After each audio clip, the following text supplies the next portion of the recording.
मोहंती महोदय। जवाब पटल पे रख दिया गया है। माननीय सदस्य, Thank you very much, Speaker sir, for giving me an opportunity for me to speak first time in this 18th Lok Sabha, sir. Sir, I am very much thankful to my leader, Honorable Chief Minister of Andhra Pradesh, Sri Nara Chandrababu Naidu garu, for bringing this issue of declaring Prakash district as a backward district, sir. Sir, in the lines of with the Honorable Prime Minister and with the Honorable Finance Minister in the lines of Bundelkhand, sir. Sir, I have been fighting this for a long time. When I entered into the 12th Lok Sabha about 26 years back, this issue has been raised, sir. Now today, I am very happy. Yesterday in the budget itself, this has been announced, sir. I am very proud to tell to my people of Andhra Pradesh, Prakash district, that the NDA government has done this, favorable for this Andhra Pradesh state, especially my Prakash district, sir. Sir, I would like to ask the Honorable Minister, sir, the funds allocated for this, backward region development is only 50 crores, sir. Whether the Honorable Minister, sir, through you, sir, this is a small amount. After seeing that, this has been declared about 25 years back, sir.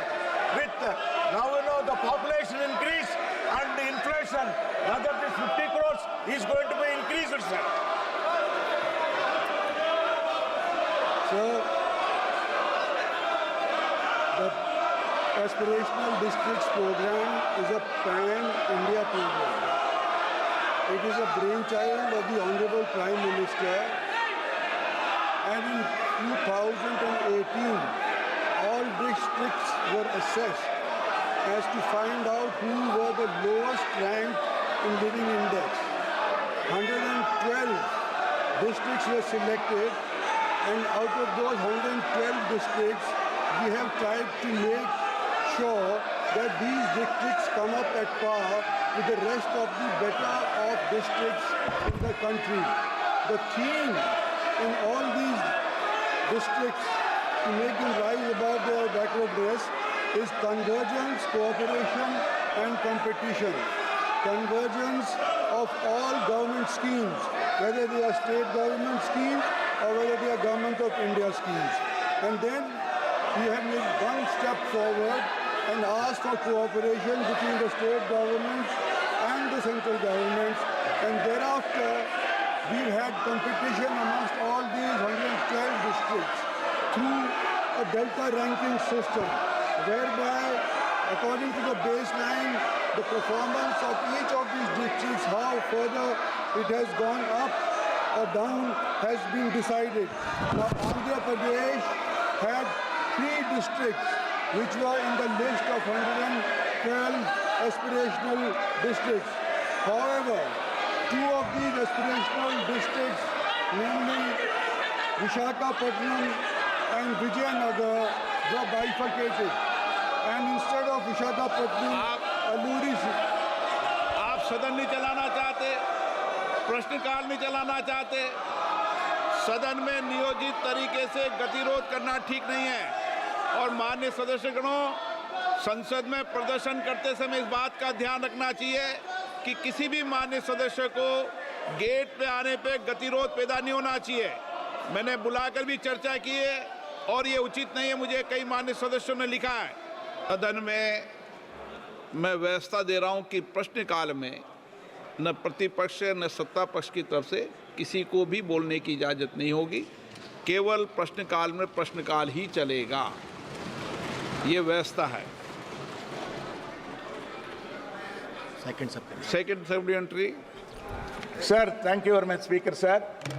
Sir, in this minister's reply stated, for especially Andhra Pradesh, only 34 crores has been sanctioned. Out of that, only 49 lakhs only has been spent, sir.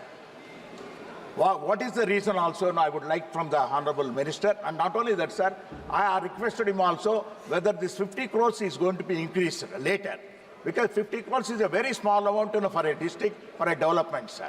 And moreover, sir, one more thing also, whether this, the Prakasham district declared by Honorable Prime Minister at the instance of my leader, Honorable CM Chandrababu Naidu garu, that when will it start also operationally? Whether they are going to take it up with the existing aspirational districts list also? Sir, I was trying to make the honorable member understand that aspirational districts are not given funds from out of the government revolving funds. They are given a delta ranking by virtue of which there is competition amongst all the 112 aspirational districts. The first district amongst those 112 per month gets 10 crore rupees. The district that comes second gets 5 crore rupees. Apart from that, there are sectors like health and nutrition and agriculture and water harvesting, which are also assessed. And whoever comes first out of those 112 districts on these parameters is given 3 crores each. So there is no separate budget as such for aspirational districts. All schemes of the central government, all schemes of the state government, they are converged. There is then thereafter there is competition as to which is the best district. So all told, since its inception in 2018, 1,582 crores was given for aspirational districts program, which is devolved to the districts by virtue of delta ranking system. After this, in first phase, which was from 2019 to 22, it was 974 crores. And the second phase, which is from 22 to 24, is for 933 crores, which is still in progress. Now, there seems to be a little bit of confusion in the honorable member's mind, and he's saying that whether we give funds. It is not us who give funds. The funds have been devolved by the Finance Ministry as presented by the Honorable Sitaraman, the Finance Minister. They have given a sizable package to Andhra Pradesh, and right now there is no extra money that can be given through Niti Aayog to these aspirational districts. It has to be a convergence of all schemes that are already in force, whether in the state level or in the central level.